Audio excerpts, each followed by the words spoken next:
दोस्तों, अमेरिका में ट्रंप के पावर में आते ही दुनिया को इस बात का अंदाजा लग चुका है कि ट्रंप अपने बिजनेस माइंडसेट के जरिए अपने देश के बिजनेस को पूरी दुनिया में फैलाने की कोशिश जरूर करेंगे और इसके तहत कई सारे फ्री ट्रेड एग्रीमेंट्स, कई सारी ड्यूटीज को लेकर के बड़े फैसले लिए जा सकते हैं। वहीं अब से करीब 4.5 साल पहले भारत और अमेरिका के बीच में फ्री ट्रेड एग्रीमेंट को लेकर के जिस डील की बातचीत शुरू हुई थी वो अब ट्रंप के नए कार्यकाल में पूरी हो सकती है। लेकिन अमेरिका भारत को कोई ऑफर देता उससे पहले भारत ने अमेरिका के सामने एक बड़ा ऑफर रख दिया है और वो भी सेम कूटनीति के तहत, जिसकी वजह से भारत को कई बार अंतर्राष्ट्रीय स्तर पर किरकिरी झेलनी पड़ी है।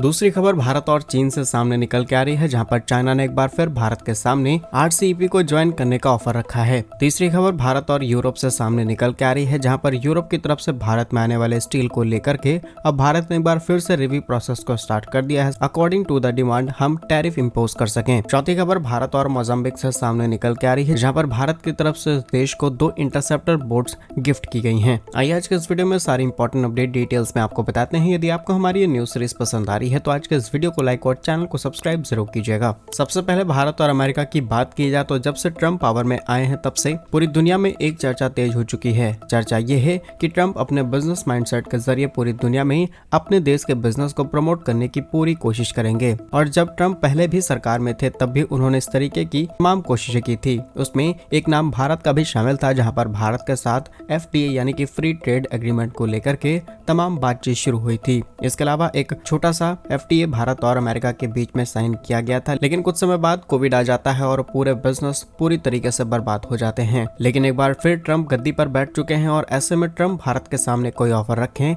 भारत ने उससे पहले अमेरिका के सामने ऑफर रख दिया है। असल में ट्रंप ने अपने कई भाषणों में ये बयान दिया है कि हम उस देश पर उतनी ड्यूटीज लगाएंगे जो देश हम पर जितनी ड्यूटी लगाएगा। अब ये बात तो आप जानते होंगे कि भारत की तरफ से काफी ज्यादा गुड्स एंड सर्विसेज अमेरिका के अंदर एक्सपोर्ट की जाती हैं। इसी के साथ अमेरिका की मल्टीपल कंपनीज भारत के अंदर ऑपरेट हो रही हैं और टेस्ला जैसे बड़े प्लेयर्स भारत में आने के लिए इच्छुक हैं। लेकिन दोनों ही देश अपनी लोकल इंडस्ट्रीज को बचाने के लिए किसी और देश से आने वाले माल पर ड्यूटीज लगा देते हैं। और अब भारत ने अमेरिका के सामने प्रस्ताव रखा है कि अगर आप हमारे जिस सेक्टर पर जितने % ड्यूटी लगाएंगे हम उतने % पर आप पे ड्यूटी लगाएंगे। यानी कि अगर भारत और अमेरिका के बीच ऑपरेट होने वाली ऑटोमोबाइल इंडस्ट्री है और उस पर 10% ड्यूटी लग रही है तो भारत भी सेम 10% लगाएगा। इसी के साथ टेक्सटाइल हो या फिर फार्मास्यूटिकल्स, किसी भी इंडस्ट्री पर जितने % ड्यूटी अमेरिका लगाएगा सेम उतने ही % के साथ भारत आगे बढ़ेगा। तो इसे आप भारत की एक स्ट्रॉन्ग स्ट्रेटजी कह सकते हैं, क्योंकि ऐसा ऑफर अगर अमेरिका भारत के सामने रखता और भारत इसका रिव्यू करता और उसके बाद हम अलग अलग सर्विसेज और अलग अलग प्रोडक्ट और इंडस्ट्रीज पर टैक्सेस लगाते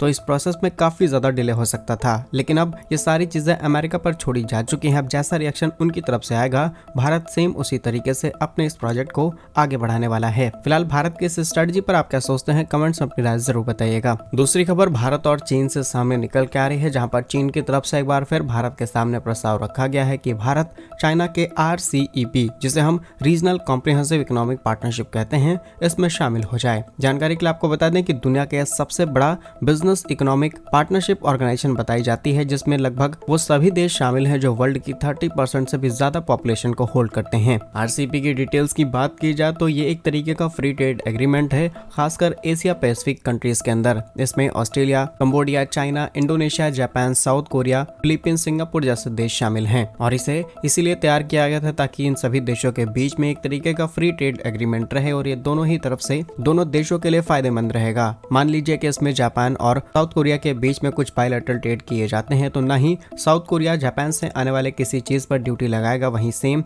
साउथ कोरिया से जाने वाले सामान पर किसी तरीके की ड्यूटी लगाई जाएगी। RCEP का उद्देश्य है कि इकोनॉमिक पावर हाउस सभी देशों को बना दिया जाए, सप्लाई चेन आपस में इंटीग्रेट हो जाएगी, मार्केट एक्सेस मिल जाएगा और जियोपॉलिटिकल इन्फ्लुएंस भी काफी हद तक बढ़ने वाला है। और चाइना इसी की आड़ में अपने BRI प्रोजेक्ट को भी इजीली प्रमोट कर पाएगा। लेकिन साल 2019 में भी भारत के सामने इसका प्रस्ताव आ चुका है और भारत ने इस प्रस्ताव को ठुकरा दिया। रीजन कि अगर भारत इस तरीके का कोई एग्रीमेंट चीन के साथ कर लेता है तो डेफिनेटली इससे भारत की डोमेस्टिक इंडस्ट्रीज को बड़े नुकसान उठाने पड़ेंगे। खासकर भारत में जो किसान है जो अलग अलग चीजों को पैदा कर रहे हैं वो मार्केट में कभी बड़े नहीं हो पाएंगे, क्योंकि चाइना से आने वाली चीज इतनी ज्यादा सस्ती हो जाएगी और भारतीय इंडस्ट्रीज को कोई पूछेगा नहीं है। क्योंकि अगर भारत ने इसमें पार्टिसिपेट कर लिया लिया तो कोई चीज, मान लीजिए चावल भारत के अंदर 50 रुपए किलो है और चाइना उसी चावल को भारत के अंदर 30 से 35 रुपए किलो के अंदर एक्सपोर्ट करना शुरू कर देगा, तो इससे भारतीय किसानों को इतना ज्यादा नुकसान हो जाएगा जिसकी हम कल्पना भी नहीं कर सकते। और सेम यही पैटर्न इंडस्ट्रीज में भी है। भारत ने कई बार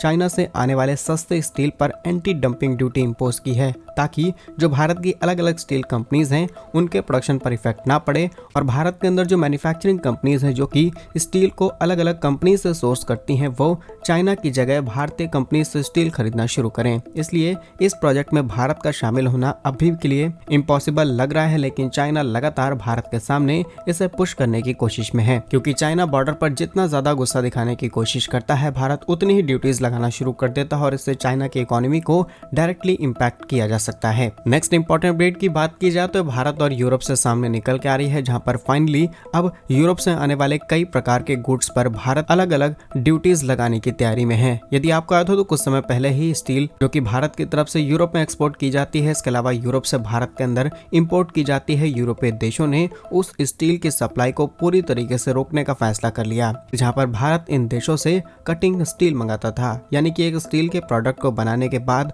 जो वेस्ट बच जाता है भारत उसे इंपोर्ट करते हुए और एक प्योर फॉर्म में स्टील मिल जाती थी और उसका इस्तेमाल करते हम कई प्रकार के इक्विपमेंट्स बना ले रहे थे। लेकिन यूरोपीय देशों ने देखा कि भारत जैसे देश इससे मोटी कमाई कर रहे हैं तो क्यों ना इसके एक्सपोर्ट पर ड्यूटीज लगाई जाएं और इस पर टैक्सेस बढ़ा दिए जाएं। इसके अलावा भारत जो स्टील इन देशों के अंदर एक्सपोर्ट करता था उस पर भी कई बड़े फैसले लिए गए। पहला फैसला कि हम उन देशों से या फिर वो स्टील नहीं खरीदने वाले हैं जिसको प्रोड्यूस करने के लिए हैवी अमाउंट में कार्बन इमिशन किया गया हो, और आप जानते होंगे कि स्टील के प्रोडक्शन में कार्बन इमिशन होना जरूरी है फिलहाल के लिए, क्योंकि इसका कोई अल्टरनेट रास्ता नहीं है और जो रास्ते हैं वो इतने ज्यादा कॉस्टली हैं कि स्टील का प्राइस बहुत ज्यादा बढ़ जाएगा। इसलिए इन देशों ने कार्बन बॉर्डर टैक्स इंपोज कर दिया, जिससे भारत की इंपोर्ट और एक्सपोर्ट दोनों ही तरीके के स्टील इंडस्ट्रीज पर इम्पैक्ट पड़ने लगा और अब भारत इन देशों से आने वाले कच्चे माल और जो सेमी असेंबल्ड गुड्स हैं इन सब का रिव्यू कर रहा है कि इन पर किस तरीके से हम और कौन कौन सी ड्यूटीज लगा सकते हैं। आगे चल के ये मुद्दा WTO के अंदर भी जा सकता है, क्योंकि ये यूरोपीय देश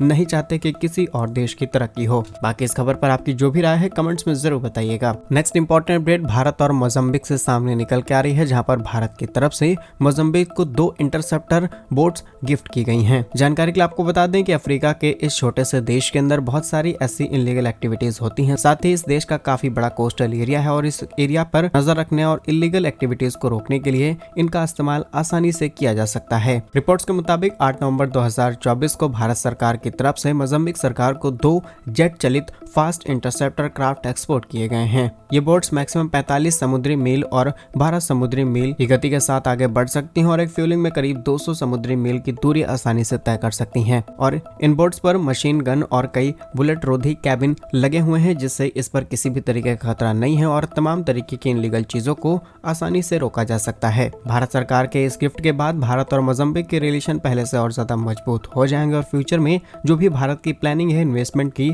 वो हमें इजीली मिल सकती है मोजाम्बिक के अंदर। बाकी इन खबरों पर आपकी जो भी राय है कमेंट्स में जरूर बताइएगा। भारत कैसे ही वीडियोस पाने के लिए वीडियो को लाइक, चैनल को सब्सक्राइब जरूर कीजिए। वंदे मातरम, भारत माता की जय।